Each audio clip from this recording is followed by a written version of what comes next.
They played them very well at home. It was only a very late goal for Tormenta that was able to topple the Bantams, and they've just really been in great form lately. I was talking with Lee Morris before the Brea game on Saturday, and he said while it was still a long shot, this team still has and had ambitions to make it to the Open Cup. He said they really needed to get 12 points out of their last 5 games, so basically win 4 of their last 5. They took care of business against the Brea, who were good on paper, and it seems like a lot of that may be due to a weaker schedule that Mississippi has had to play. Now the Bantams have another opportunity to get 3 more points at home, and after this, 2 of their last 3 games are at home. So the Bantams really in position right now and playing well enough that you feel like they can get to the Open Cup if they continue this run of good form.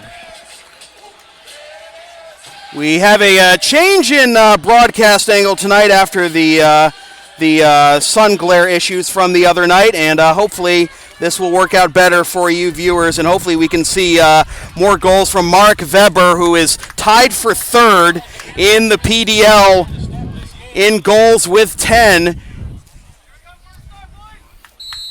Had another brace Saturday night against Mississippi. We will be expecting nothing less from Mark tonight. Again, you mentioned not the strongest squad that they're facing here in Memphis. A good opportunity to pad his stats and really get himself back into the mix for the Golden Boot. Memphis going left to right in the white jerseys. Bantams going right to left in the blue.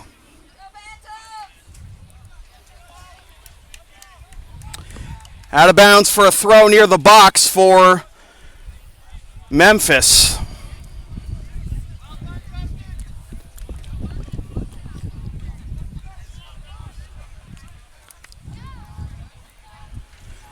Battle along the far sideline as Anthony Fernandez tries to wriggle free. Now Memphis gets it into the box. Lobbed across the face of the goal. Wide of the target. Comes back out to midfield. And Trenton Whitley. Whitley has to go all the way back. Good pressure here by Mark. Forced all the way back to the goalie, Christian Knight. Energetic start for Memphis. You know, we mentioned just on paper this should be a good matchup for the Bantams. Maybe they were thinking that, resting on their laurels a little bit right here out of the gate. Memphis seems to be catching them off guard. Really good opportunity there. Searching ball across the face of goal. No Bantam could get there, but fortunately no Memphis player either. Bantams going with a 4-5-1, but you figure against a team with 1 win, you're only going to need that one forward, especially when it's Mark Weber. Yeah, especially when it's your leading goal scorer by just about a mile.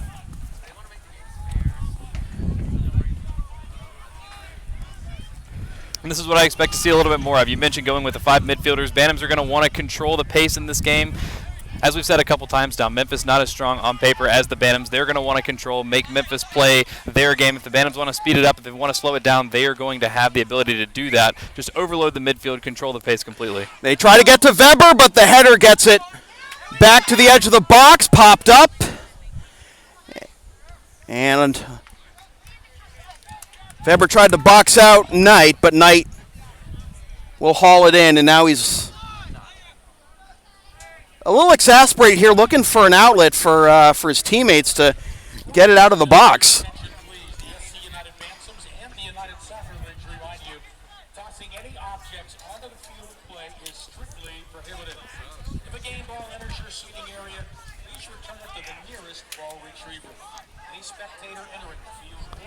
Matt Ross for Memphis gives it up. Fernandez.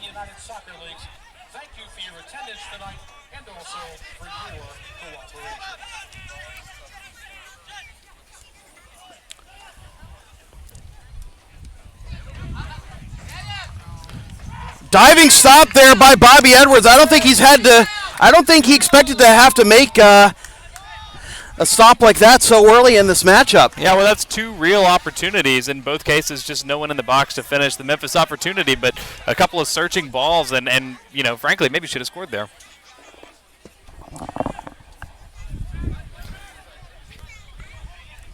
Good save. Way to be alert. The Bantams seem to wake up. Weber going to the corner, and that'll be a throw for Memphis.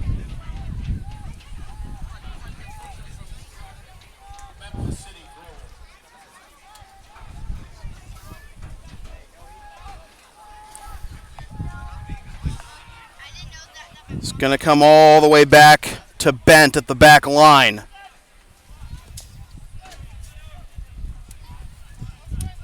Bent should be content to just knock it around here a little bit. Gain a little possession, grow in confidence. Vincent trying to thread the needle with Roberts.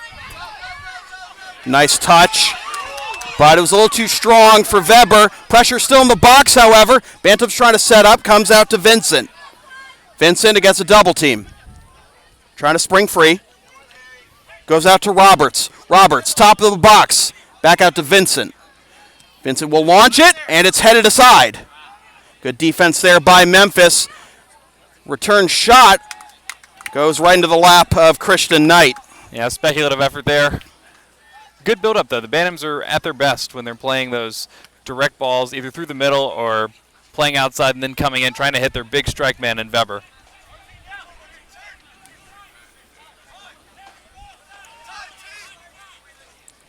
Here's Whitley. Trenton Whitley from Memphis. Threads the needle to Steele. Lobbed into the box, and up comes Edwards to play it. And that's comfortable. I am a little bit surprised. I was just saying that with the Bantams playing 5 in the midfield, it should be a little easier for them to control the pace. But I'm seeing a lot of space in there. Memphis has done a good job of manipulating that early, but both Ireland and Suko pressing up a little bit closer to Weber, leaving some space in between those back 3 midfielders for the Bantams and the 2 that are playing closer to up top. Vincent trying to get some space, tries to feed it to Suko. Suko settles it down, back to Vincent. Now back out to Roberts. Roberts goes to the near corner in Ireland. Ireland, header! It's in! Guess who? Number 11 for Marek. One closer to the Golden Boot, and I joked this would be a great game to serve as a little bit of a stat stuffer as we close in on the end of the season. Weber, as you mentioned, was with his 11th, moving within 1 goal of the lead for the Golden Boot, and I mean, this guy just does nothing but score. Just as I was mentioning earlier, the Bantams at their best, either playing directly to Weber through the middle or going outside, serving and crosses for his strong forehead, and there you see it right there. Bantams getting on the board early. That's exactly what you wanted to see, and good to get some of the momentum back after a little bit of a shaky start. Memphis with 2 good opportunities early. Probably should have finished on one of them, but the Bantams look like they're going to go ahead and take control of this thing. And what a swing. It was a de facto corner kick by Roberts that set that up. Yeah, plenty of space out there. Perfectly served in ball. And I mean, I don't care how many keepers you put on the line, you're not going to save that header. That's excellent placement. Strong in the top corner, just right where the keeper can't reach it. Was talking to Bantams head coach Lee Morris before the match.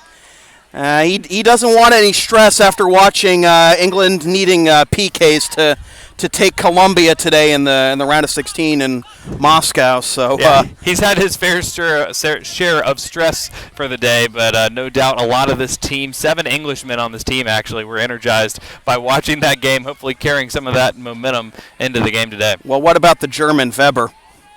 I actually talked to him the day after the Germans were eliminated from the World Cup and was in surprisingly, and I'll say uncharacteristically high spirits given the circumstances. I think maybe it was okay because not that long ago they won the World Cup, so it was like, 4 years ago. It's all right. Yeah, exactly. Yeah, so I was very surprised but when you win, how optimistic he was. Yeah, but when you win the World Cup, you have high expectations to win another. Yeah, but at least it's not like an England situation where you haven't won one since 1966 and every year is just misery. Lobbed into the box, and this will go over the end line. And that'll the offside flag, was that an offside or they're just pointing to a goal kick? Just a goal kick, I believe. That's become such an important play for the Bantams. Mitchell Myers giving them a lot of range, a lot of flexibility, basically treating those long throw-ins as a set piece. We've seen that work to the benefit of a couple teams in the World Cup. If you've been watching that, Serbia does that very well. A couple other teams that have really just been able to capitalize on that. And as I mentioned, the Bantams really good on the set pieces in large part because they have Weber to finish those opportunities. But be on the lookout for more Mitchell Myers long throw-ins. And Weber comes up with a turnover in the offensive third. I misspoke. It was Ireland with the assist, not Roberts. And Weber is going to win a throw here that comes into Ireland. And now Roberts will go to the opposite wing.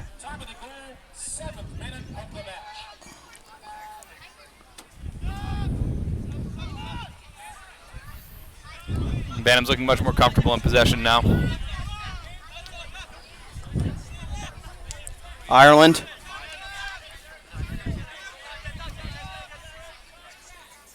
Go all the way to Jack Shields. Shields will drive it. Vincent's on the near side, and it's going to be headed over the near sideline for a throw.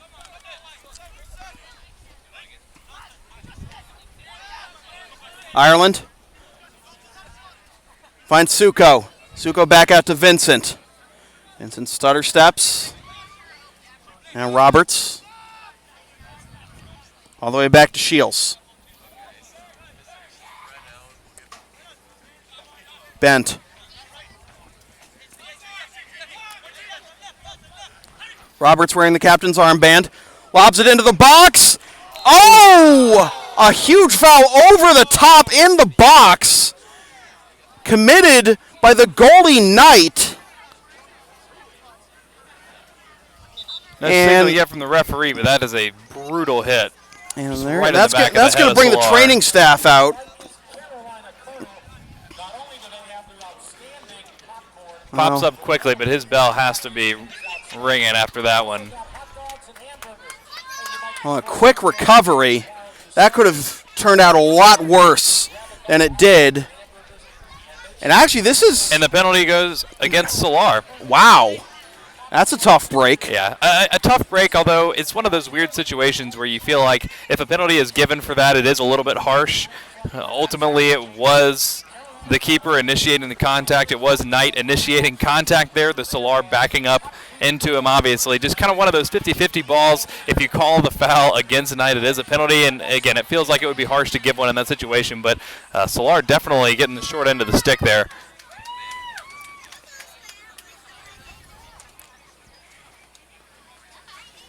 Fariar coming off just as is procedural. Once you receive medical attention, you have to re-enter the game from midfield. So once play restarts and the referee deems it safe for him to re-enter the game, looks like he'll do so. Yeah. Certainly a knock. You also worry, of course, about head injuries, concussions in these days. And referee J. Benjamin Jackson has waved on Fariar. So, yeah, frankly, a little bit surprised it didn't take any more of a look at him, either on the Bantam sideline or on the field. That was a hard hit. Foul here, free kick for the Bantams. Quick reset comes to Vincent.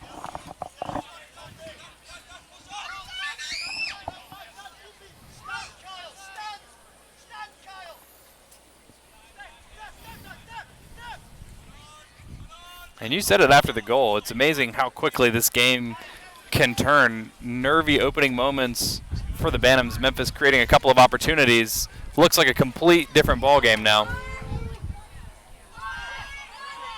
Lashley hits it out of bounds. Bantams comfortable to possess, and Memphis on their heels.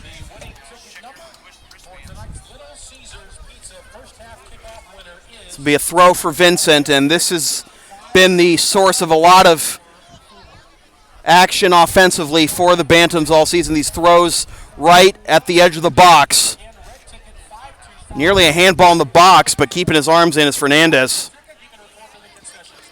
Oh, great effort there by Fariar. Keeps it alive, tries to swing it. Oh!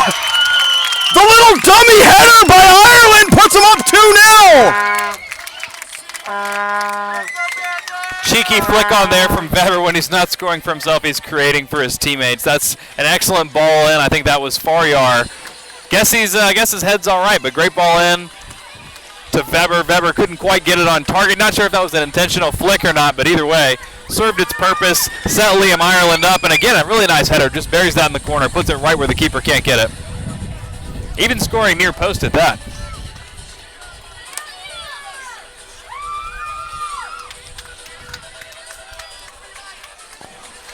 Sam, I think this is what you and I were afraid of. 2-0 already in the 14th minute. Why would we be afraid of that? Well, as much as this looked like this is exactly how it was going to play out on paper. Sloppy restart and nearly a banger opportunity for Ireland for a quick second. Good juggling here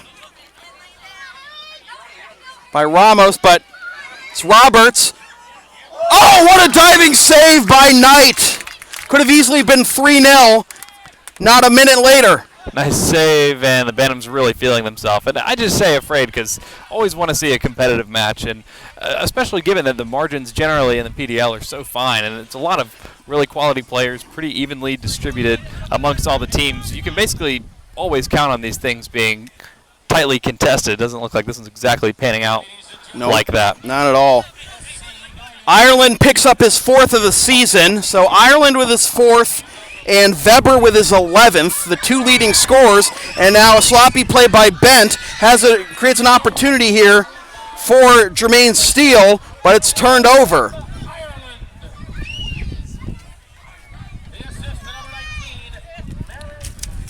So Weber picks up the assist on that one.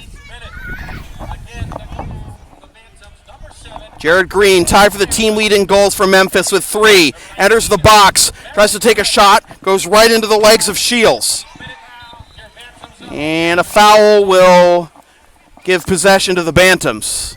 So too much traffic there for Green to do anything with it, and then he ends up committing a foul. Yeah, a little bit of promising play, nice build-up, better energy from Memphis and committing numbers forward. And frankly, they just haven't really been able to get the ball after that good opening couple minutes for them. Expect to see a little more high pressure, especially in the midfield, trying to win the ball back and just create some opportunities, because if this thing's not already out of hand, the Bantams are going to get it there pretty soon. Do you wonder if how differently this match would look if Bobby hadn't made those couple heart attack stops in the first 3 minutes of this match? Yeah, well, you wonder. I mean, like you said, it really turns on a dime, and it was the Bantams looking a little bit tentative before they started to feel comfortable in possession and generate some opportunities. I think, ultimately we may be talking about the difference in 2-0 and 2-1. The Bantams just needed a couple minutes to kind of get their feet under them. But certainly for Memphis, I mean, it's got to give you a little bit of confidence to start the game like that, especially when you're going to be a little bit of an underdog. I'm not saying that's going to change the outcome, but certainly maybe the entertainment value of the first half for an objective viewer. Dalton Mann trying to work it past Liam Ireland. Gets it back, touches it, and back to Mann. Go all the way to the back line, and Robinson. We saw this in the match against Bria. Well, here's Weber. We'll get to that in a second. Nice touch by Weber, and the flag is up. I don't know about that. Yeah, that was close. Certainly a tight decision. Looked like maybe Weber let that ball loose a little bit too late. Faryar making a nice diagonal run in behind, and he was away one-on-one if he could have beaten his man, but Weber's pass just a hair too late.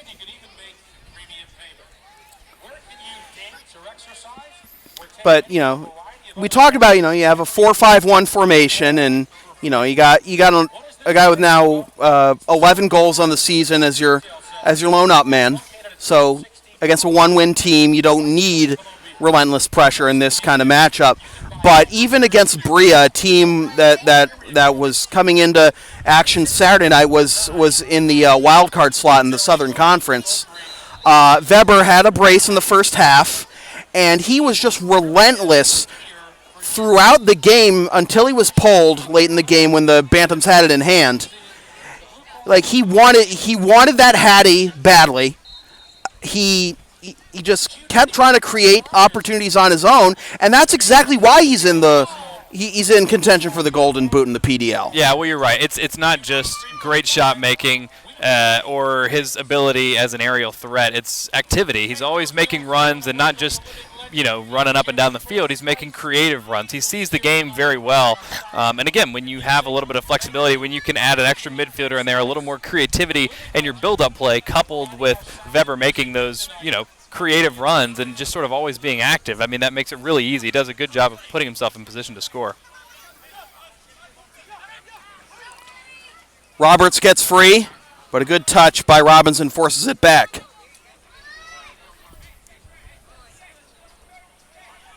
No foul committed there. Ahead to Steele. Steele plays it back. Launched by Mann, trying to connect with Steele, but it's played all the way back to Bent, and then Edwards, who hits it into the Memphis City bench. Quick restart on the throw. Near side, it's Lashley. Lashley hits it right into the legs of Bent, and he tries to keep it in bounds, and that'll result in the first corner of the match for Memphis.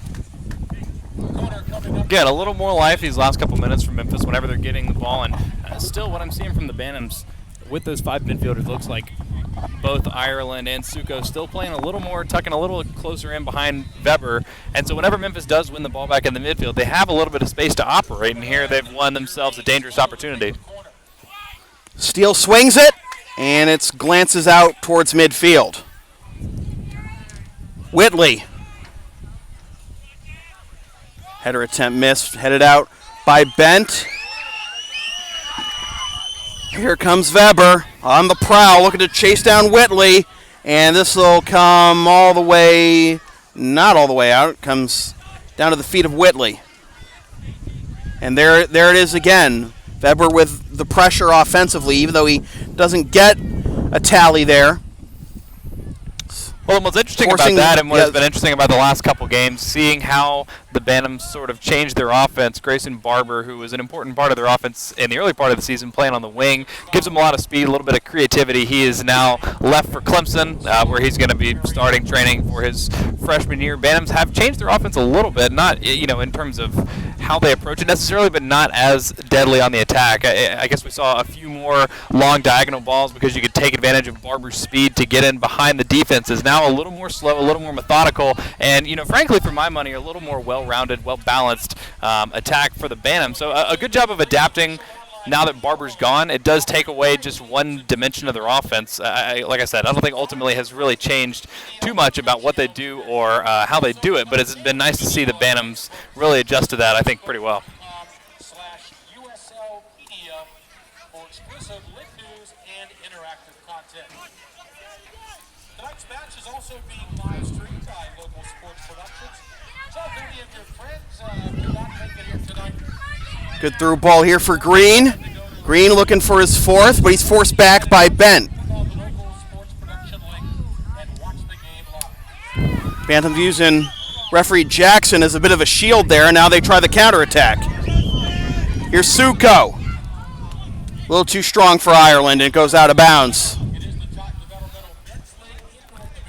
Sam, this isn't the same caliber opponent, but we saw the Bantams take an early lead on Tormenta when they were playing here about 3 weeks ago, and Tormenta was able to storm back, ultimately win the thing 3-2. A last-minute winner, really, with the last kick of the ball. And like I said, not the same caliber opponent. Tormenta has really separated itself from the rest of the division, but you worry about the Bantams getting a little bit complacent. You see Memphis really growing into the game, growing in confidence, creating a couple opportunities. The Bantams need to take control, and if not score again, at least get a little bit more of the ball and possess it and take some of the air out of Memphis, who, as I mentioned, is sort of growing in confidence here. Yeah, the ball movement is much better by the Bantams, by Memphis, and not so much here by the Bantams in their back lines. It's turned over to Fernandez, as both Bent and Edwards were having a hard time handling it as it came back to their line.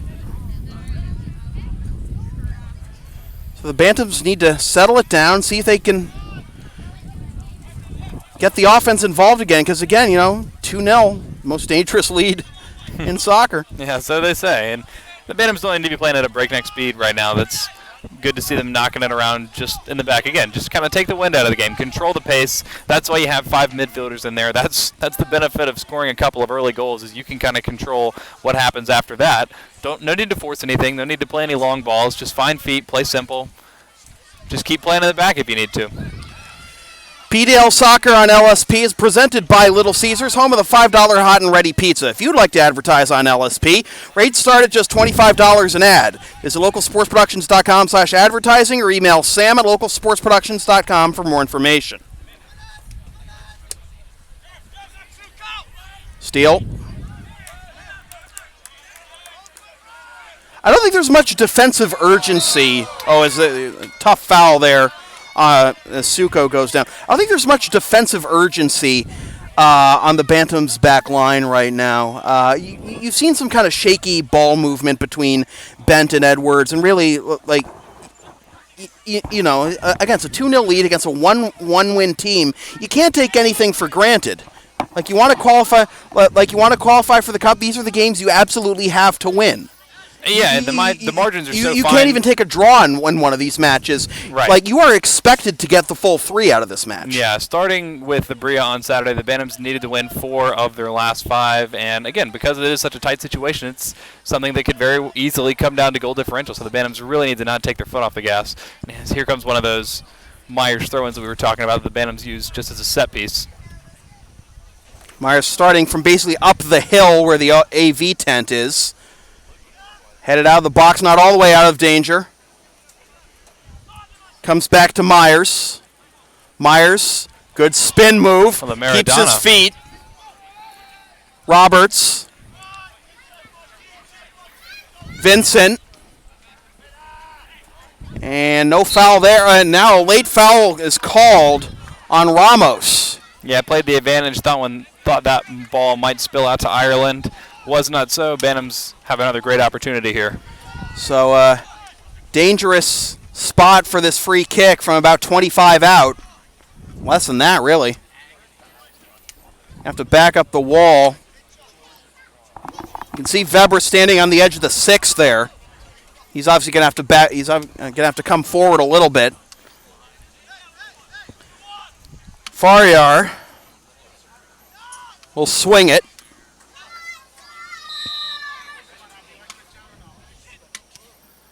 Drives it low and it's headed out. Didn't get enough underneath that one at all. Yeah, I got to beat the first man on that. Good opportunity for the Bantams.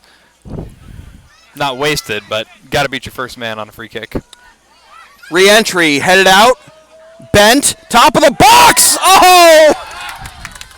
Would have been the most insane volley we've seen in the 4 games we've done here, but it misses wide left. Great attempt by Ben, who doesn't get on the score sheet very often. I was going to say, as a defender, those are the opportunities you dream of, not just to get on the score sheet, but to do it with your foot. So often it's just a set piece getting ahead in there, and even then the opportunities are few and far between. So the opportunity to score a nice volley like that, he's going to be kicking himself for missing that.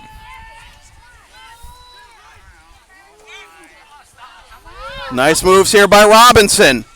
Goes out to Mann. Mann swings it into the box, coming in hot! And it's cleared. Weber trying to get possession. Whitley seals him off, but it'll result in a throw for the Bantams. It's another dangerous ball by Memphis, and you're right. Not exactly slack defending by the Bantams, but not a real sense of urgency, and they haven't done anything to clear. They've just been lucky that Memphis hasn't been able to finish any of their opportunities. A lot of indecision on who's going to take this throw. Eventually it's Vincent. Vincent stops it. Gives it to Ireland. And another late foul call. Jackson is acknowledging the right calls. It just takes a little bit of urging from him from the Bantams, it seems. Yeah, well, maybe playing a little bit of advantage as well, which I always prefer to see, a referee that'll let the game go on. Nice little piece of interplay there from Ireland and Weber. Ireland has just been coming on very strong, playing very well lately, very involved in the attacks. Saw him obviously an integral part of both Bantams' goals. Nice little piece of play there with Weber. Is just kind of everywhere and scored 2 goals in his first 2 games back. It's just been a very welcome addition to the Bantams, and frankly, part of the reason they've been able to mitigate, any shortcomings their offense could have with Barber leaving the team. Faryar again to swing it from about 25. He'll go the short way. Oh, they tried to go the extra touch from Ireland to Roberts, and it was intercepted. Yeah, nice idea, cheeky little set piece there. I'm always curious about when teams decide to break those out, because that's something they've clearly worked on during practice. I feel like you want to save that for the closing moments of a late game against a better opponent, as opposed to using like the Germany-Sweden match. Yeah, as opposed to using it when you're up 2-0 in the first half in a game that you should be winning, because now all of a sudden the opponent has film on that, and what that tells me is the Bantams have a couple other wrinkles up their sleeve and maybe just wanted to practice that one. Obviously, could still use a little bit of work, although I do like the idea. Try to see if it works in a low-risk situation like that. hot dogs, hamburgers, and Yeah, I mean, I guess that's the impetus. Either that or just to kind of rub it in. Carolina Colonel flavored popcorn. Of course, we have Pepsi products as well. Little Caesars Pizza. Either way, as I mentioned, the Bantams need to be careful in squirreling away these opportunities. Memphis has had a couple, should have put away one by now, it seems. And one goal for Memphis, and this thing turns around. The Bantams have been happy to sit on that 2-goal lead, as they should, but not inspiring a lot of confidence either on the ball or, scoring another goal since then. And Weber draws the foul on Mann. And the quick restart. We'll try to find Weber. Weber draws another foul. No! That was more blatant a foul than the last one, I thought. Yeah, it looked like a foul to me. But again, this ref wants to let things play on. I'm not going to complain. But if you want to talk about playing the advantage, there was no advantage there for Weber. No, absolutely not. Just not a foul in the referee's mind, apparently. Bent takes a shove as he gets it back to Edwards. Getting a little physical out there. 15 minutes left in the first half. 2-0.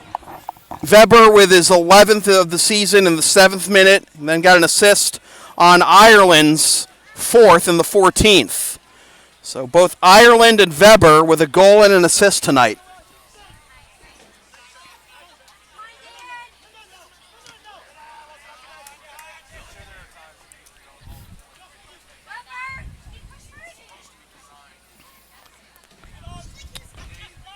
Ferguson gives it up. Roberts.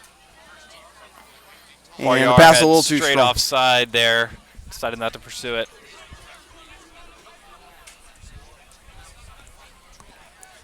Want LSP to tape or broadcast your team's games? Rates start just $100 per game. Also ask LSP about streaming your next gaming tournament, wedding, concert, recital, school play, meeting, or other event. Visit localsportsproductions.com/services or email sam@localsportsproductions.com for more information. Great Good off run there from by Ireland, yeah. Get I'm that. telling you, this guy just brings so much energy, so much creativity. He's everywhere at any given time. He's playing in that sort of attacking midfield role behind Weber, but we've seen him out on the wing. We've seen him tracking back on defense. That guy is doing it all. And you talk about what Weber's producing in terms of goals and assists and what you can put on the stat sheet. Ireland offers a lot of the things that don't really show up there, just in terms of the hustle play and the leadership and things like that. It's just been great to have him back in the side.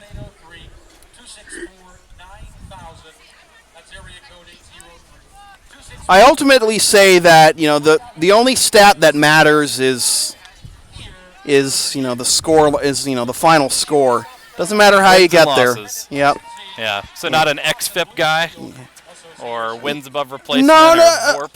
I mean Mike Trout is Mike Trout. So. Well said. But really, I couldn't play high school sports. No handball there. We have a 3-on-3 counterattack. Weber's on the left wing. Trying to steer through the traffic is Suko, but it's hit back towards midfield. Nearly committing another handball is Roberts. And he'll play it forward. But as I was saying, I couldn't play high school sports because of a condition I had heart surgery for when I was in 4th grade. So I volunteered with various teams, and Bill Tye, who was, at the time of his retirement, the oldest high school football coach in the country, was almost 90. One of the things he always said was, a win is a win is a win. And a wide open opportunity there for Memphis to get on the scoreboard. Sails over the crossbar, but Edwards was not happy with the defense in front of him. Yeah, I mean, as you mentioned, they've been given a little bit of space. Again, I don't want to call it lax defending, but there've been a lot of opportunities. It's lax defending, to be completely honest. I think I just don't want to put it on the back four. It feels like Memphis is having a lot of opportunities, a lot of open space in. Now, hold on a second. Weber's on side here, going for his second, going for the league lead. Yes! He's tied for the lead in the Golden Boot race with the third of the game for the Bantams, his second of the game, and in the 34th minute, it's 3-0. Beautiful. Just beautiful. And you see him turn around and give a nice little mean mug to the crowd after he scored the goal, and boy, does he deserve it. That was a great opportunity. Memphis shut off. It looks like the Bantams' first runner was offsides. Weber making that late run. Again, like I said, making these creative runs, just sort of finding the space for himself. He wasn't the initial target, but he took advantage of Memphis seeing that the Bantams' initial target was offsides. He makes the run in behind. He finds himself one-on-one with the keeper. I just want to point something out here. You see Lee Morris, he's admonishing his players for the effort they were giving leading up to that. Like I actually like that from a coach. Like, I love that. Like you, okay, you're up 3-0. There's still so much you can be cleaning up here, because you can't expect to be up 3-0 against teams like Tormenta playing like this with a spot in next year's Open on the line. Yeah, well, I mean, it's like we were just talking about in the lead up to that goal. I mean, Memphis has been able to create a couple of opportunities, and basically just as a result of, the Bantams either being out of position or kind of not hustling, not closing down space, things like that. And, fortunately they're able to turn almost a defensive mistake into a quick break, and Weber, just being the amazing finisher that he is, goes ahead and puts it away. I mean, really basically puts this game to bed at this point. But leading up to that, it had been kind of a lull for the Bantams, a long period of not great possession, not creating a whole lot of opportunities, squandering a couple of set-piece opportunities. Weber's onside again, but it's headed away. Bantams keep up the attack, however. And another thing I mentioned at the top of the broadcast, Memphis only has 3 subs available to them tonight. Yeah, certainly going to be some tired legs once we get into the second half, although it seems like the game will be pretty well out of reach by that point if the Bantams keep Keegan Burton is already standing at midfield ready to come in.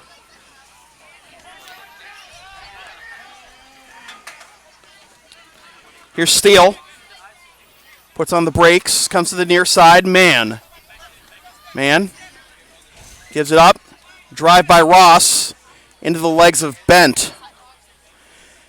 One thing Bent has been doing well tonight is clogging the passing lanes for the opportunities that Memphis has gotten. Yeah, it looks like he's drawn a foul here too. Yeah, and going forward, just decided he'd have himself a go. Everyone else is getting on the score sheet. He wants to give it a try.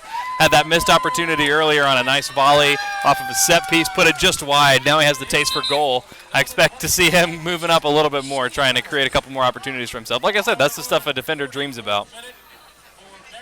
So a first half substitution. We'll see Keegan Burton. And it looks like he's going to... Yeah, Faryar is going to be the one to come off. And after the hit he took earlier, probably the smart play right there to bring Faryar off, give him a... Yes. Call tonight early for him. Surprised he didn't have to leave the game for any extended period after he took the hit initially, but no reason to have him out there if he's got any sort of issues, side effects, anything else that could be a result of the hit. This isn't exactly a place where you have a dedicated quiet room, but for concussion protocol and everything. But you do have to be careful about that sort of stuff. Yeah, just good to take him out of the game again. You don't need him. This thing's pretty much put to bed. As Knight gets in there again. Knight swallows it up. Wants a first half hat trick to give him sole possession of the lead, of course barring any of the other results around the league tonight.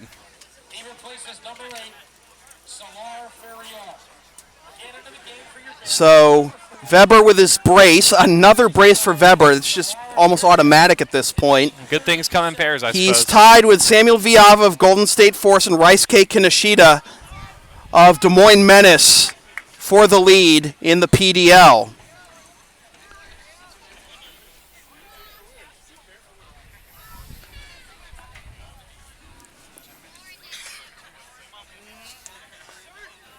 And Des Moines' next game isn't until Friday. So should Weber finish off his hat trick, he'll have a couple days to enjoy being the league leader in goals. As for Golden State,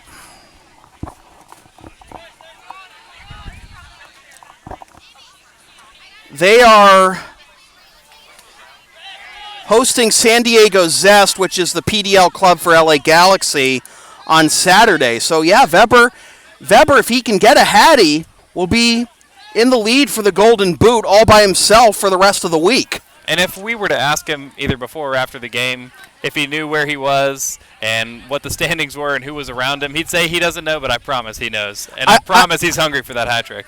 I think the way he was pursuing that Hattie on Saturday and the way he's pursuing it tonight, absolutely, he knows where he is. He knows where he is. He knows he's tied for the league lead, and he wants that Hattie so bad as we approach 5 minutes to go in the first half, barring stoppage time, which shouldn't be a whole lot of it.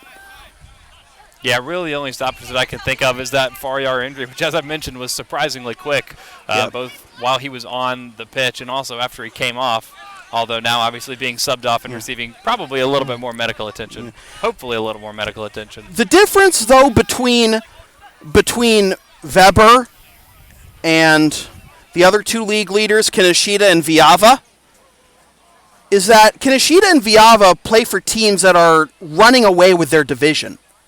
Weber is running away with the league with the scoring lead in the Southern Conference and the Deep South Division. But the Bantams are third in the division. Yeah, and there are a couple factors to that. Bantams playing a lot of road games early in the season. Because the PDL is such an abridged season, you have very little time to basically acclimate to new teams, new coaches.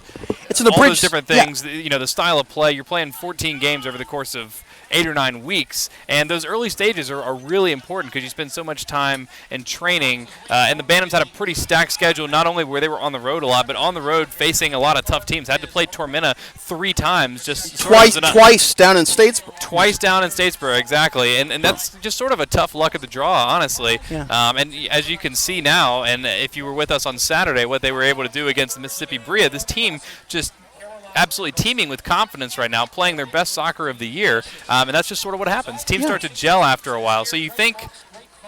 Good ball movement, though. Here's a chance for Lashley, and Bent comes up to make the stop, and he draws a foul, and Bent's down a little bit, holding his ankle, but probably just milking the clock a little bit. Yeah, here. we had the criticisms about the back line and their passing, but blocking the passing lanes and snuffing out these few opportunities Memphis has had, that can't be debated. No, and it certainly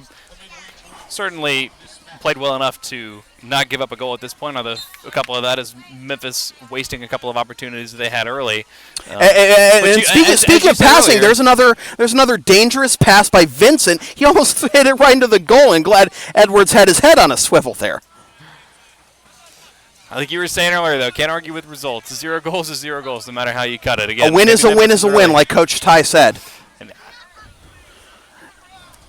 don't know if Lee Morris follows that same kind of coaching philosophy as we saw him, as you mentioned, kind of laying into a couple of guys, even after the Bantams had scored the 3rd goal. But but like I was saying, the Bantams, just the way they're playing now, you think if they had been in this form early on in the season, that a couple of those results, a late tie against Tormenta and even a late loss against Tormenta here, some of those, all of a sudden you're getting a point or 3 from those opportunities, and the Bantams might find themselves leading the division, but really just an unfortunate luck of the draw, having to play a lot of road games and having to play a much tougher schedule than some of the other teams in their division. Yeah, like you remember the term unbalanced schedule several years ago, then that's what was the case in Major League Baseball.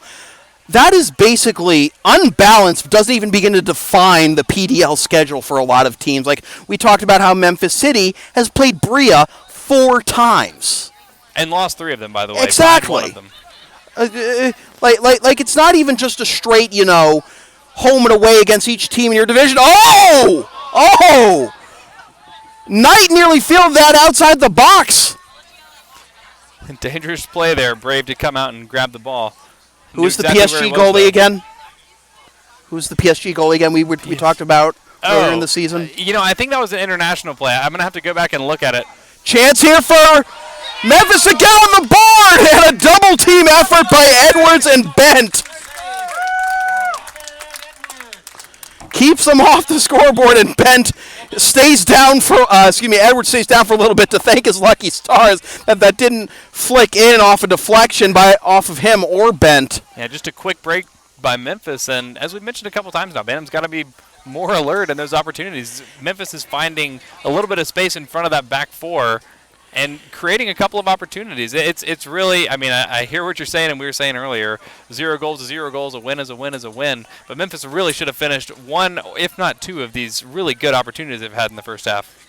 It's like Keystone Cops defense. You know, this is the epitome of the bend but don't break defense that you hear so often in pretty much every sport. And you know, it's been pretty bendy tonight for the Bantams on the back line. Yeah, well, and just in little binges and spurts too. They'll have the ball for a couple minutes here and there. Memphis will grab it, create an opportunity, and they won't see the ball again for several minutes.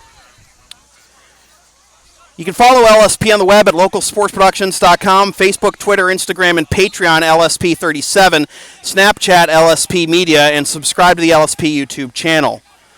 Stoppage of play will result in a free kick here for Memphis as we approach the end of regulation time in the first half. Ireland's got a goal and an assist. Weber's got 2 goals and an assist. Offside flag is up here on the Bantams. You were talking about the unbalanced schedule, and you look at a team like Mississippi that the Bantams beat pretty comfortably 3-0 on Saturday. That's another great example. And, you know, we mentioned this Memphis team playing Mississippi 4 times this season. And, you know, the flip side of that is Mississippi going into that game with the Bantams was 8 points clear, looked like a much better team on paper, had a lot of good results. And the reality is it seems like they're playing a bit of a weaker schedule. They've gotten to play this Memphis team 4 times, and that's certainly going to help you pad your stats. Oh, rifle shot goes over the crossbar.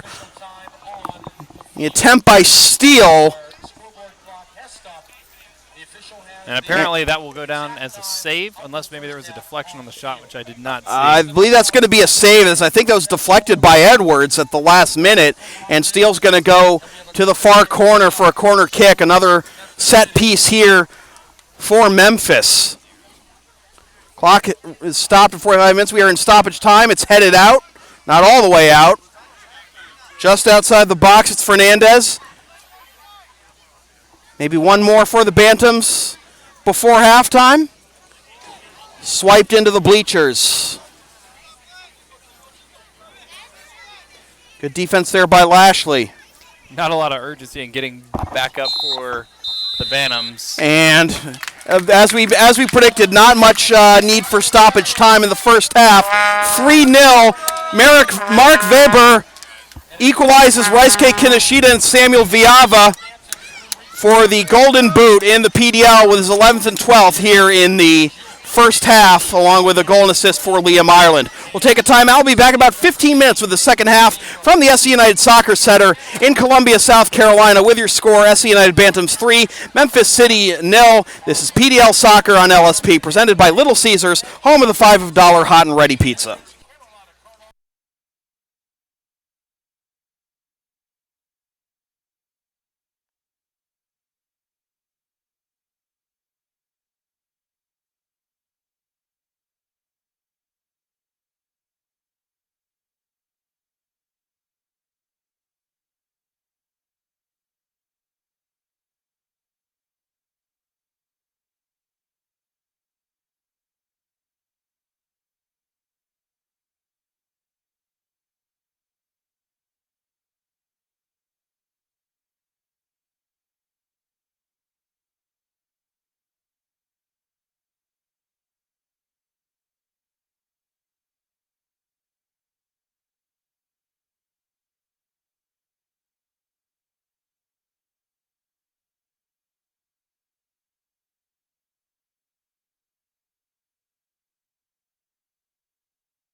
Welcome back to the Mark Weber Show here on LSP. Sam Feely here with you from the SC United Soccer Center in Columbia, South Carolina, alongside Pearson Fowler. And Pearson, again, it's like clockwork.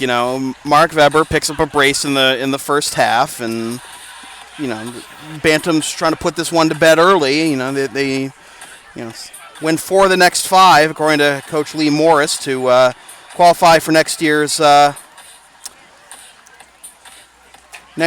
U.S. Open Cup, and with easy wins against Bria and what looks like to be an easy win here against Memphis, they're on track to do that. Yeah, we talked a little bit in the first half about the unbalanced schedule, but the Bantams almost reaping the benefits of that now.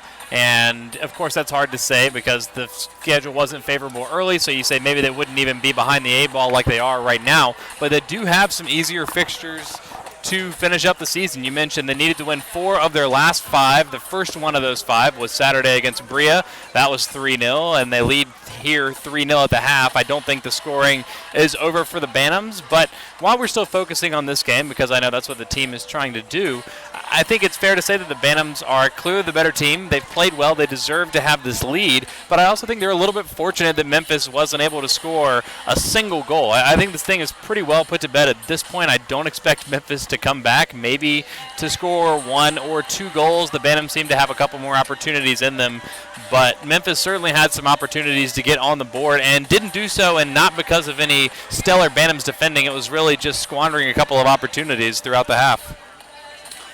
Been one substitution to begin the second half, as it looks like the Mark Weber Show is over for the night. Edmundo Robinson has taken his slot up front.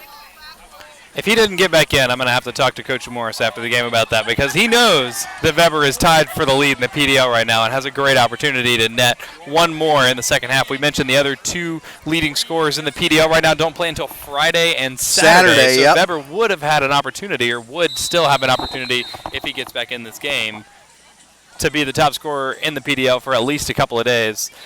Coach Lee Morris potentially putting a stop to that, but we'll see how the next 45 plays out.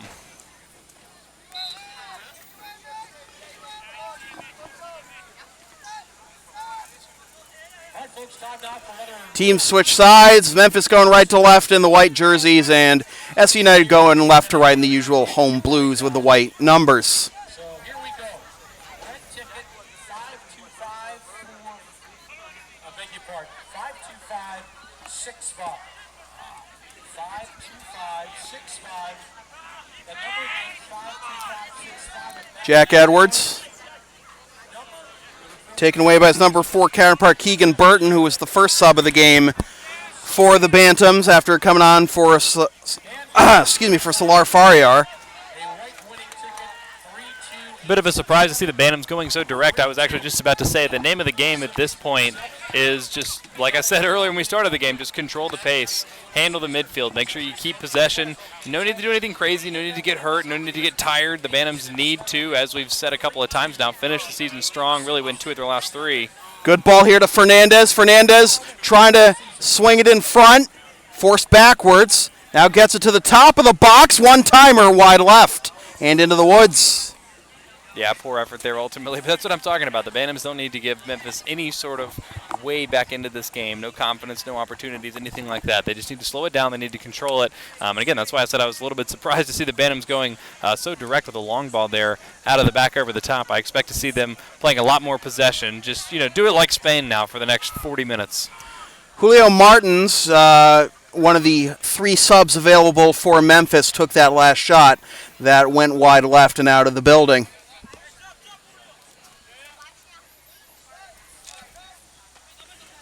Robinson, he had a goal late. He'll go for another one, and it's swallowed up by Knight. He had a goal late on Saturday, I should say. Yeah, didn't really get a hold of that one like he would have wanted to, and not the best outcome, obviously, there for the Bantams. Would have liked to see him either get a hold of that or maybe try and thread one through to Ireland, who's had an excellent game, I think. He's got a goal and assist. He had an assist on the first Weber goal. Staying on side here is Burton, and he'll have to come back to play it. It's a double team, tries to thread the needle. A little too hard off the leg of Suko, and it'll go out of bounds towards the shaved ice truck. Yeah, bad touch there, but the Bantams clearly going after a couple more goals. Just want to put this thing beyond a shadow of a doubt. And as I mentioned earlier, just as fine as the margins are in this thing, and as they are expected to be as we close out the season, goal differential could come into play. No reason to stop scoring now. And Queens University of Charlotte, North Carolina, number 20, Edmundo Robinson.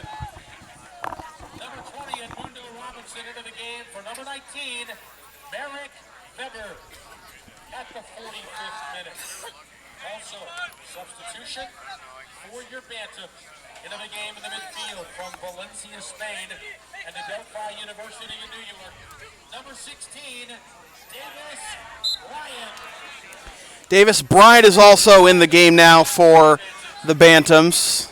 And he replaces number 9, Harrison. And he replaces Harrison Roberts, who didn't get on the score sheet, but did a lot of great work in the midfield and up front to facilitate the offensive chances for the Bantams in the first half. Substitution into the game in the midfield, number 8, Julio Martins. Fernandez, wide left. Great effort there. Looked like Edwards may have had it covered on his near post. Not sure enough to not lay out for it, though. Great opportunity for Memphis. And, again, the Bantams are clearly the better team here. They deserve a lead. I don't know if they exactly deserve this 3-0 lead. Certainly have created a couple more opportunities that they could have finished.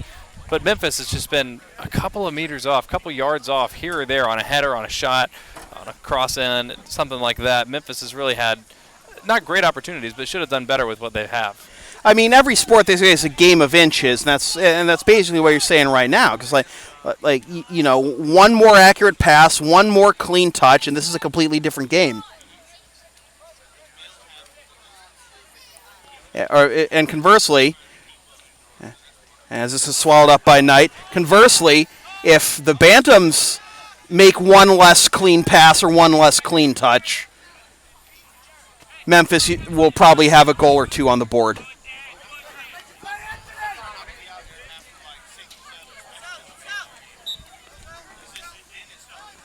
Myers plays it out of bounds. Throw in coming for Jack Edwards of Memphis. Feels for Edwards. handball there, nothing doing. And Burton goes down.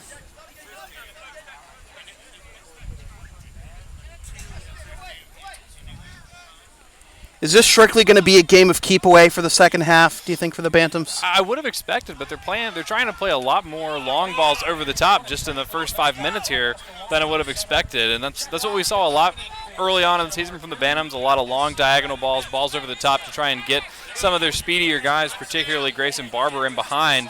A team not exactly built like that, but you see how the offense sort of changes when Weber's out of the game. They start going a little more over the top rather than the slower buildups. Robinson wants it on the right wing. They haven't gotten it to him yet. Now he has it on the near sideline. Thread back to Robinson, but he's offside.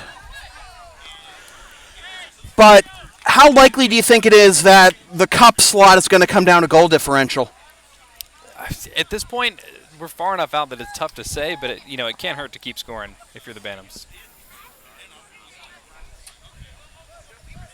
I mean, for what it's worth, Japan advanced to the round of 16 in the World Cup on fair play points. Which is a rule that definitely needs to be changed, and hopefully it will be re-examined after this World Cup. I mean, honestly, I like it better than just a drawing of lots. Like, it's something you can actually control.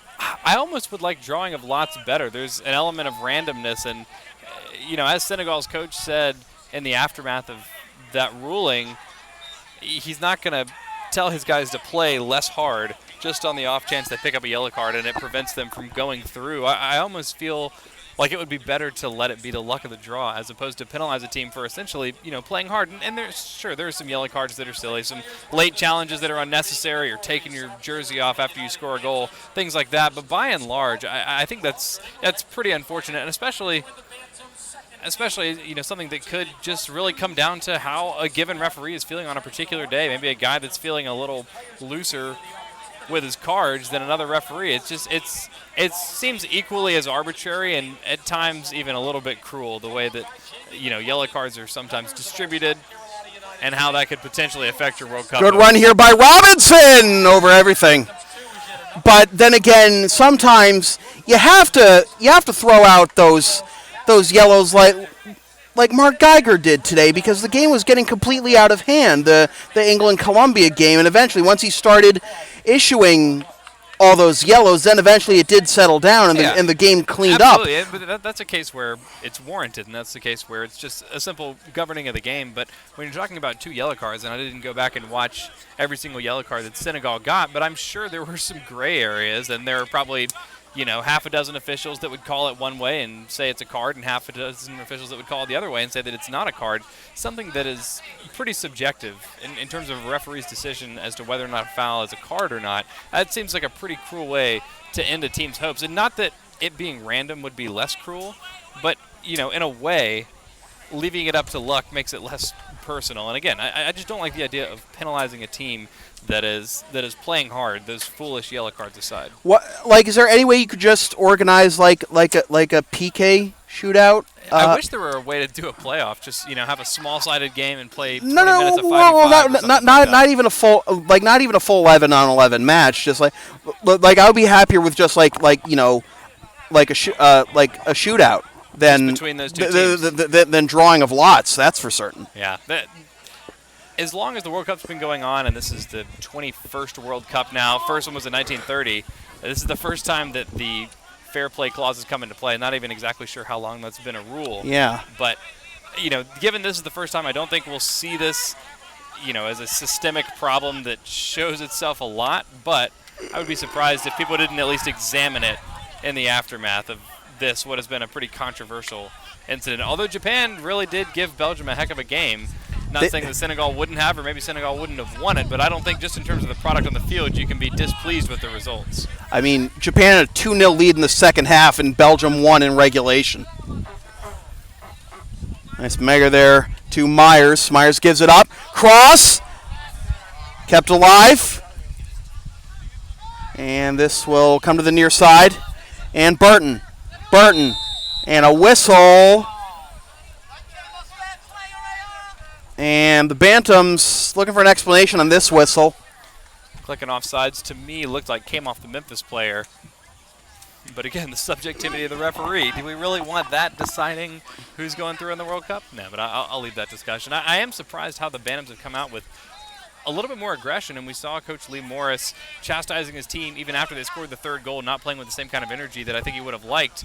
And it seems like he has really spoken to them there. Like I said, they're playing a lot harder, a lot more energy than we saw, even though they netted 3 in the first Burton half. crosses, headed away.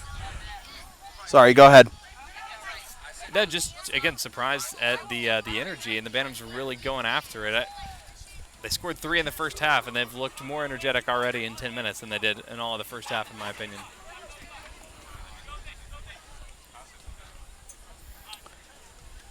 Near side, Myers.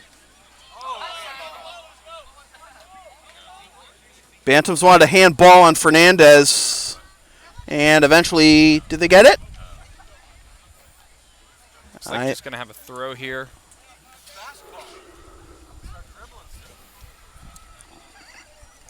Just going to result in a throw. Myers. Robinson takes a tumble, and it's going to be a free kick. Here's another one from about 25 for the Bantams.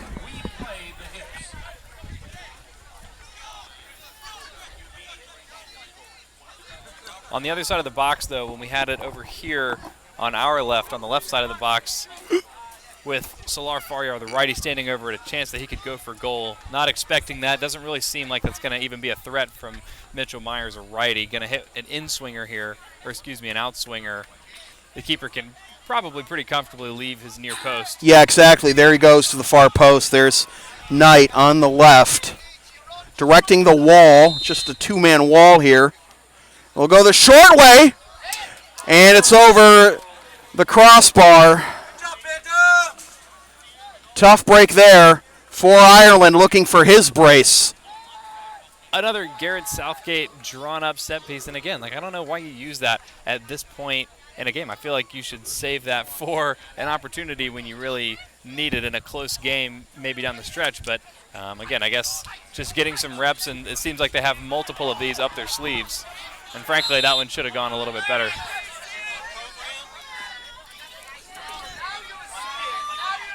Jermaine Steele wanted a handball, and he got it. Another one of these delayed calls, and Lee Morris looking for an explanation from Jay Jackson.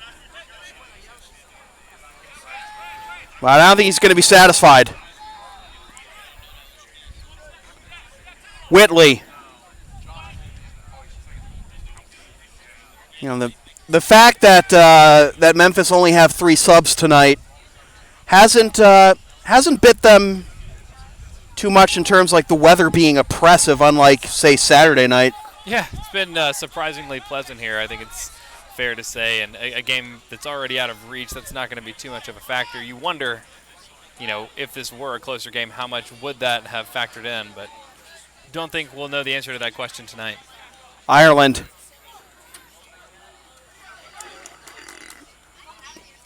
Takes a shot, and the save by Knight, diving to his left. Will whip it out right quick. I'm telling you, I want to know what Lee Morris said to these guys at halftime.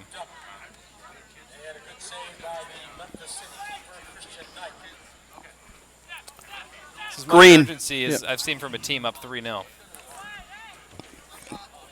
Gives it up. And this will curl wide right. Both teams trading opportunities here in the first half. Man, imagine if this wasn't a 3-0 game. There'd be a lot more drama behind each kick. Yeah, that's what I was saying earlier. You know, I'm a little bit sad, and obviously we're here for the Bantams ostensibly, but just for the sake of entertainment, would have been good to see this be a little bit closer. Right there for Memphis, though, an interesting opportunity. And we saw a lot of this in the first half as well, and you see it right now. Memphis is having no trouble getting the ball and moving it around, passing it around, dribbling around just in front of the Bantams' front 4. Their midfield seems to be playing up a little higher than maybe Coach Morris would want. Maybe that's part of what he was talking to about him at halftime.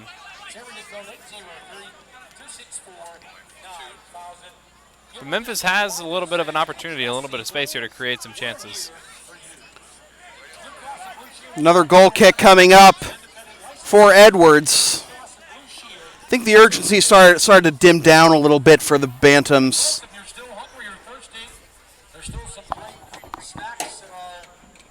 Yeah, it looks like they're going to start rolling in a couple of the substitutes now, getting everybody some run, but they haven't stopped going after it. And again, these long diagonal balls, these long balls over the top that they weren't even really playing in the first half, seeing a lot more of those now. Not, I think, what this team's strength is, but just speaks to the fact that they're not content to sit on this 3-0 lead, which I think is a good thing. You want to keep going forward.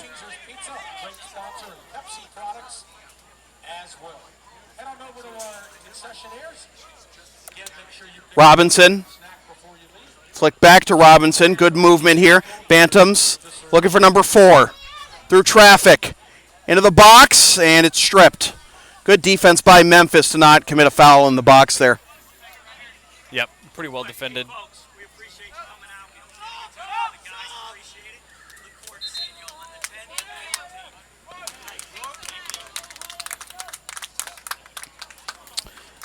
And so we're going to have a change here for the Bantams coming up. Number 23, which is not listed on our roster. It's, Daniel Bent is listed as wearing both number 5 and number 23. So,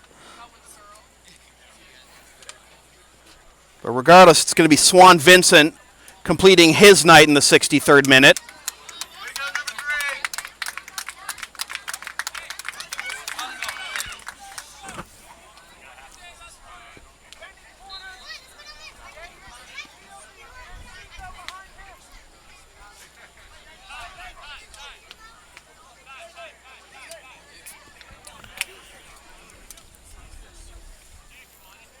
Bantams can't just keep it, just can't can't just play catch in the back line, though. They may try. No, but again, they're going forward more than it seems like they even were in the first half. And you notice their shape a little bit different, committing a few more guys forward on the wing. They were content with Weber being the lone target up top to put 5 in the midfield, kind of build to that more gradually. Run here for Burton, but it's snuffed out by Knight. But committing a couple guys, as I mentioned, on the flanks, on the wings, giving the team a little bit of width, frankly hasn't generated the same kind of opportunities they got in the first half, and that just speaks to the importance of Weber to this offense in terms of its effectiveness, in terms of its, his ability to basically line things up and create space in behind for a little bit more direct play. You got to hand it to the Bantams, though. They're certainly not mailing it in. Here's Robinson looking for one. Oh, what a denial by Knight. Yeah, great save. Absolutely should have been a goal there, though. That's tough. Robinson with a couple defenders and the keeper bearing down on him. Great run, good ball in, good first touch. Not quite enough to get it in the goal. That's an excellent save by Knight. Dalton Byers in the game now for SC United. There's Byers going high, and he'll be guilty of a foul there.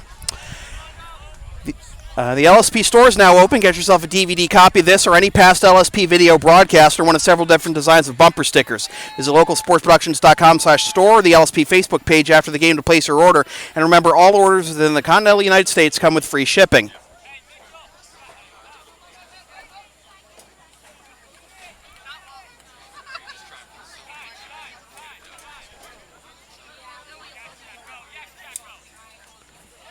Ireland will be snuffed out by Knight. Another speculative ball to run into, and maybe Lee just wanted them to get some cardio in the second half. That's head coach Lee Morris. He said something to him that spurred these guys on, and they've been running a lot more, playing a lot more balls over the top, running a lot more, spreading out a lot more. We saw a little more condensed midfield in the first half, and again, they have a few more guys committed forward on the wings. Maybe he just wanted these guys to get some cardio, get a good workout in, if nothing else, if this thing's not going to be competitive. They've certainly had to create their chances on their own a lot more in this half than they did in the first. By the way, a little fact here about Memphis City. So as the USL continues to expand, here's a chance at a foul, and this is going to be a penalty for the Bantams. Foul just at the edge of the box.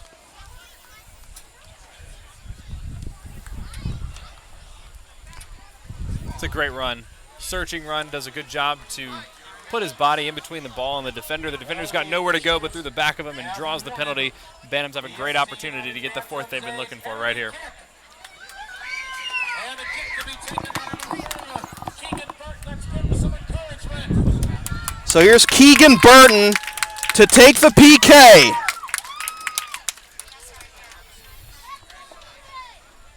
From Cresswell, England, watched a lot of his countrymen make some PKs today. Let's see if he follows suit. He scores! He goes the opposite way!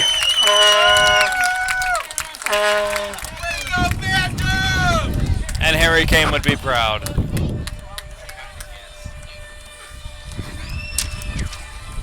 Goal comes in the 67th minute. And this has been over, but certainly some assurance right there. They were really working hard for that fourth goal for the first 20 minutes of the half. Good to see him get it. Will certainly relieve a little bit of pressure if they were getting any from the sideline, which we think they were. We've both spent a good bit of time with Coach Lee Morris. We know how competitive he is. We know how hard he works these guys. You know he wanted that fourth. Maybe that will alleviate some of the pressure on these guys now.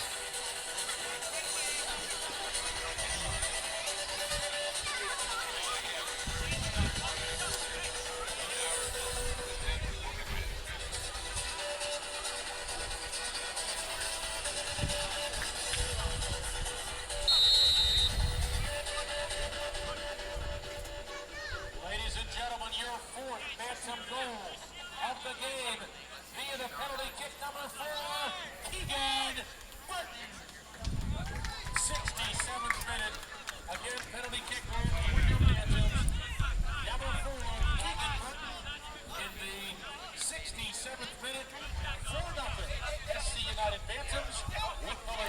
And maybe they're looking for 5 here. Here's Brian. Brian trying to chip it for Robinson. And Robinson is down on his hands and knees. He might be hurt. He's still down in the box. Ireland is going to keep playing. Robinson's still down, slowly getting up.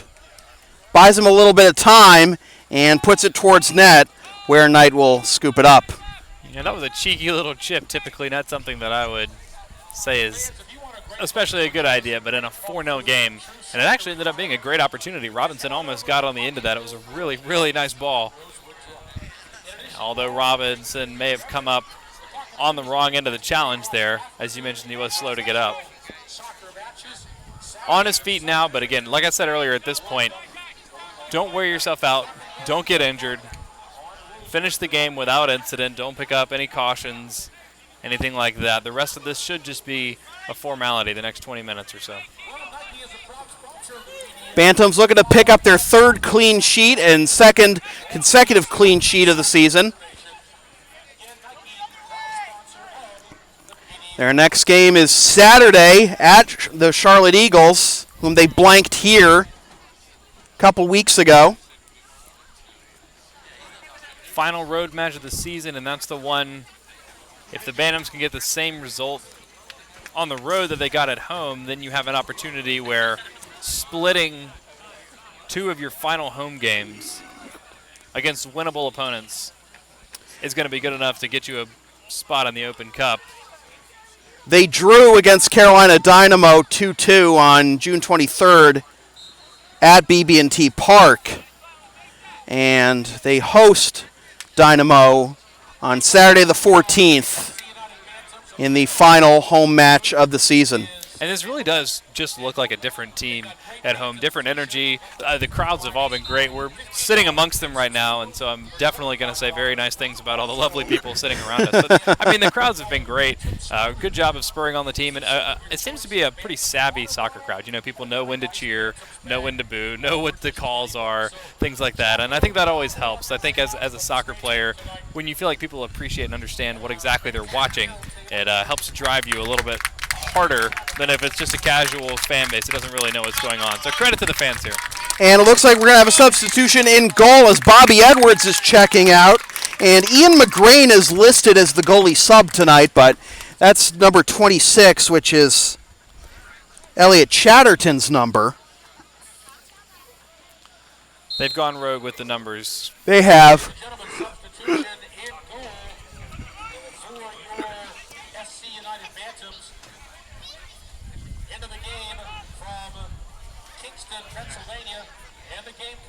University of South Carolina.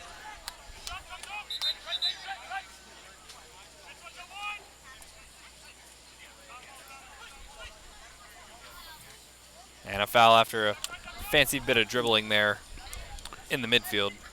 Comes the near side and Fernandez. And tried to cross in front, but it goes all the way outside the box to the opposite side where Burton will take it. Burton up the far sideline. Tries to get past 2 defenders. Stays on his feet, and now he's taken down. That'll be a foul. Channeling Kylian Mbappe wants to take on the whole team and wins his team a free kick in the attacking half. That's I think that's how the next 20 minutes are going to go. Everyone else is going to stand around and watch, catch their breath, have a leisurely end of this game, let some individuals shine. From Oldham, England, and Shawan University in Murfreesboro, North Carolina, number 26, Elliot Chatterton. So that is Chatterton in net. Number 26, Elliot Chatterton in goal now for the Bantams, replacing number 1, Robert Edwards. 71st minute. PDL Soccer on LSP is presented by Little Caesars, home of the $5 hot and ready pizza. If you want to advertise on LSP broadcasts, rates start just $25 an ad. Visit localsportsproductions.com/advertising or email sam@localsportsproductions.com for more information. And a handball immediately after the throw-in. Some disappointment there from Steele. A few sarcastic claps around the stands as a lot of fans were looking for some handballs earlier in the first half to be called against Memphis. Happy to finally see one called. Follow them at SC United Bantams and at USL PDL on Twitter to become a PDL Robinson, whoa, takes a hard dive, no call. Comes all the way to the back line. That's at SC United Bantams and Shot from distance, tipped over the crossbar by Knight. Knight has made some fantastic saves in this half. Yeah, he's the only thing keeping this from being 5, 6, or 7. Had another good opportunity. I think it was Robinson that had a up-close effort.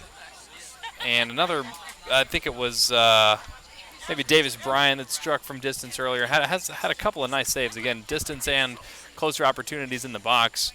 Not that this thing is within reach by any means for Memphis, but is the only thing keeping this from being really, really ugly. Corner coming for the Bantams. A lot of traffic. And it'll be chipped out.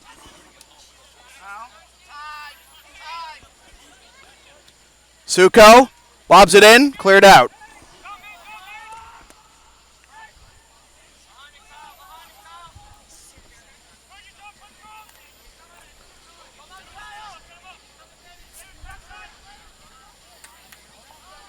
Chatterton will come up. Good bit of defending there. About 15 minutes left here in the second half of what is sure to be another Bantams victory. They would go to 6-4-1, 19 points.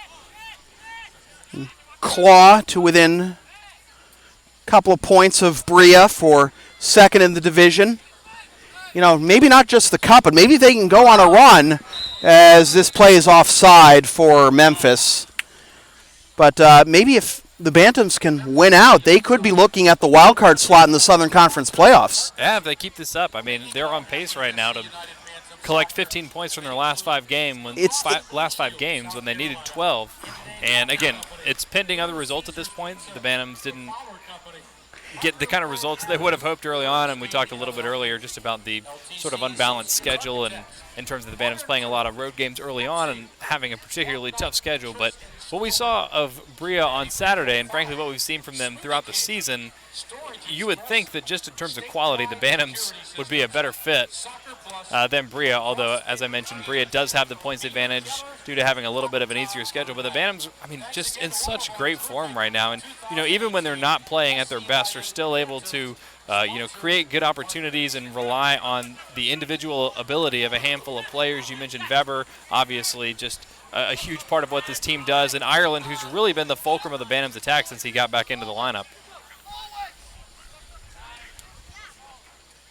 Bantams will also have to contend with either Lakeland or SEMA, whoever finishes second in the South Atlantic Division, because after their match, after the results on Saturday, Bria was forced out of the wild card slot.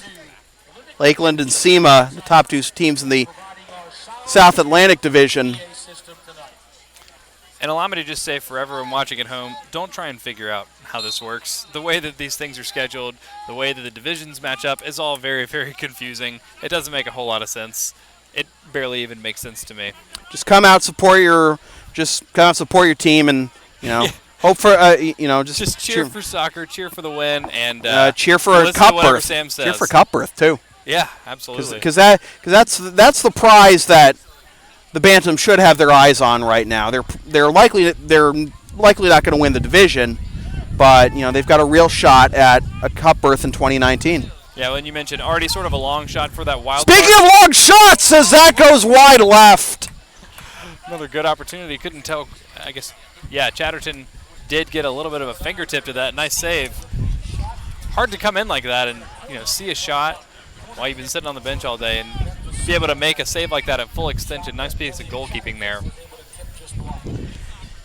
It's been that kind of game for Steele. He's had a frustrating game just in all ways, shapes, and forms. Yeah, just all around for Memphis, and you see some of the frustration setting in right there. It's 4-0. You think they'd like to get one back at least just for their confidence. The corner not only doesn't clear the first man, but there is no one in the box that Memphis was even aiming for. Just, very dejected. Obviously not much to write home about after this game for Memphis. But we were talking just a second ago, the Bantams a long shot for that wild card position, and when I talked to Lee Morris before the Brea game on Saturday, he didn't even mention that wild card spot to me. It sounds like, as you said, they really do just have their eyes on that cup berth, and that's, again, pending the season ending as well as they're playing right now, which Robinson, right now looks likely. Robinson calling for it on the wing, trying to swim free, and he's going to be guilty of a foul here. 79th minute. Bantams have been doing really well at home this year. There's no doubt about that.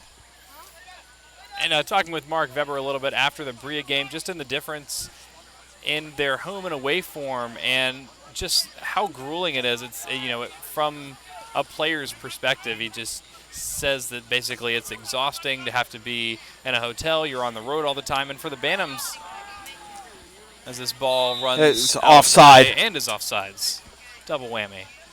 But especially for the Bantams, as I mentioned, having a lot of road games early on in the season, it wasn't even the singular road trip that was making it difficult for the Bantams players. It was having a road trip, coming back home, not really having any time to train or to adjust to being here before having to turn around and go on another road trip. And apparently that just really got to the guys. And for some of them that are, just coming off college seasons and things like that, it's a lot. And that's why I mentioned it's so hard early on in the season for these teams to gel. J.B. Miniel coming in for Justin Succo here in the 80th minute. Want LSP to tape or broadcast your team's games? Rates start just $100 per game. Also ask LSP about streaming your next gaming tournament, wedding, concert, recital, school play, meeting, or other event. Visit localsportsproductions.com/services or email Sam at localsportsproductions.com for more information. Knight under duress. Only gets it as far as Martins.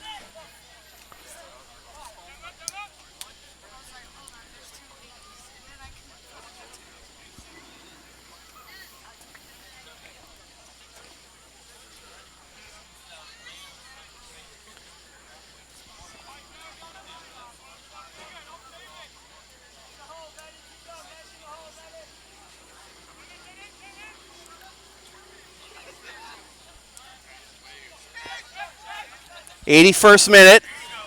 Onside here is Ireland. He's got an open net. He's got his brace.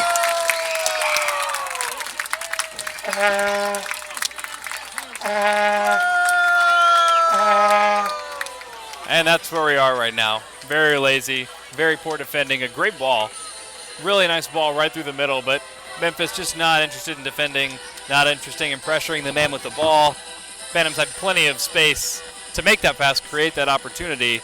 Heck of a run by Ireland. Good finish, tough, going away from the goal, hitting it with your weaker foot, your left, across your body, even with an open net. That's an opportunity that much better players than Ireland have scuffed many times.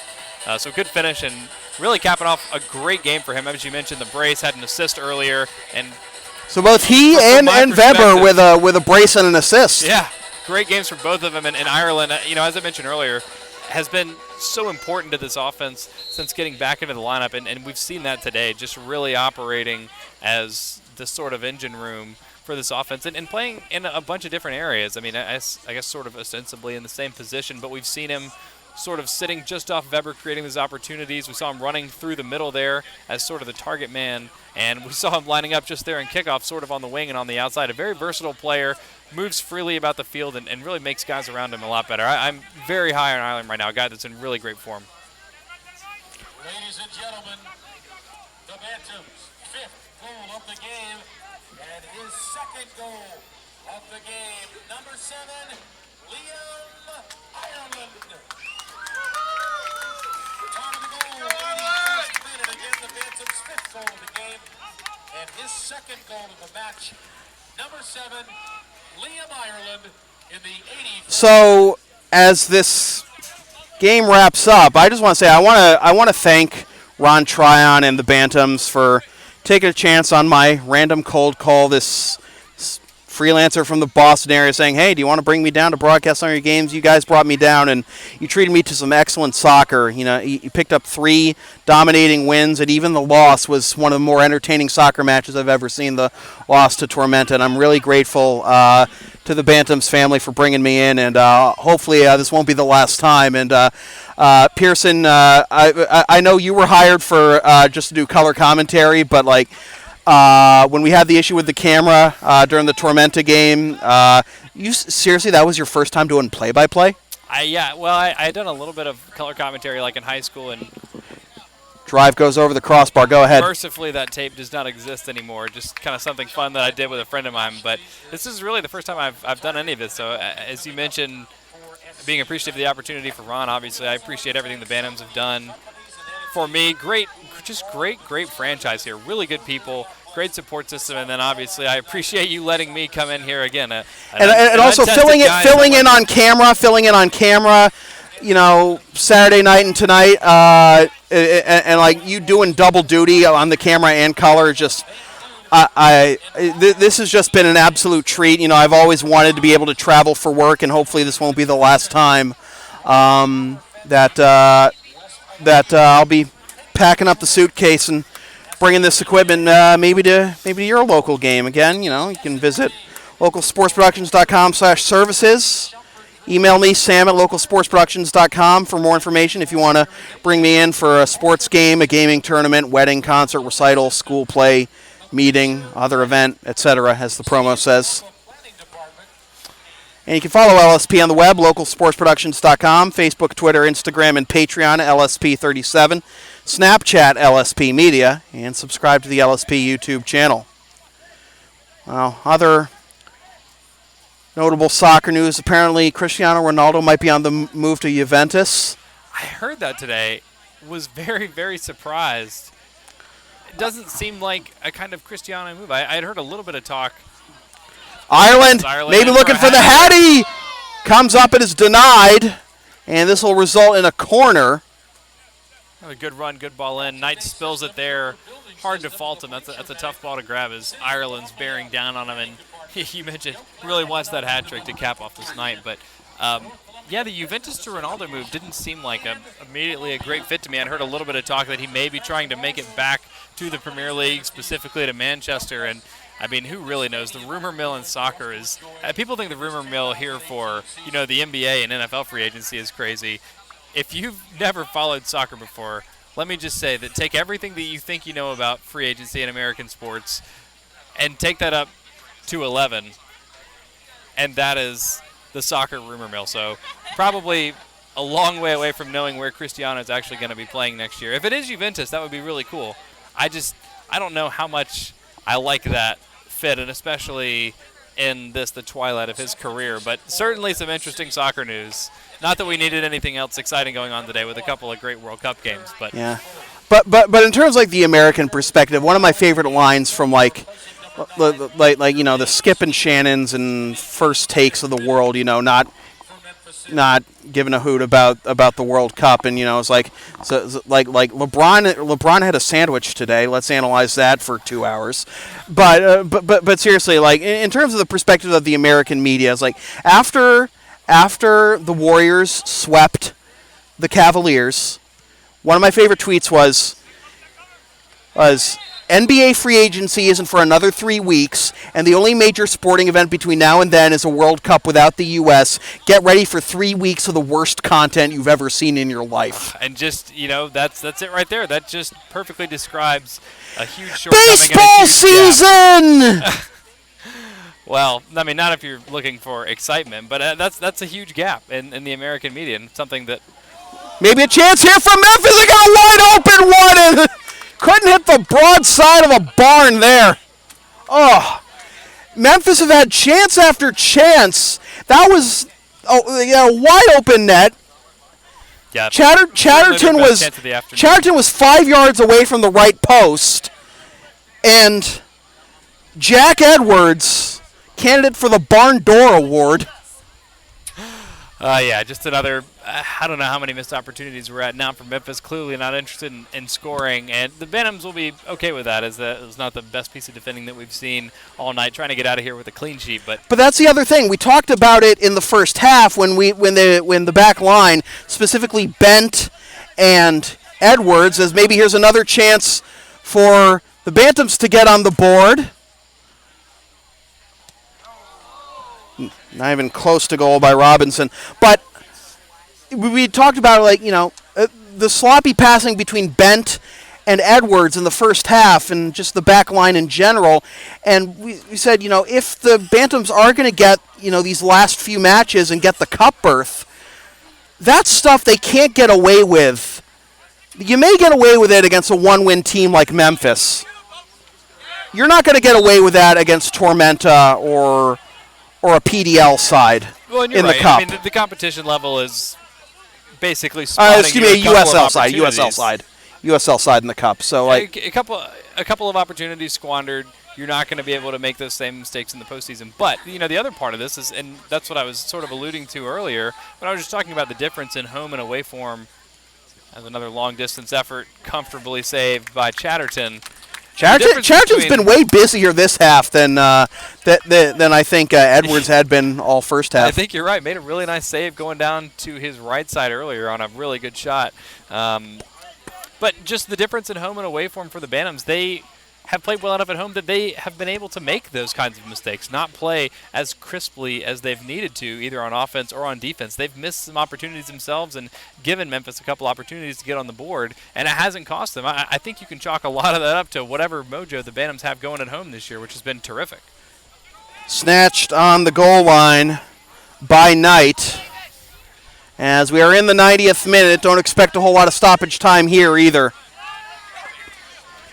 Here's a good run by Devin Malone. Has it broken up. Goes out of bounds.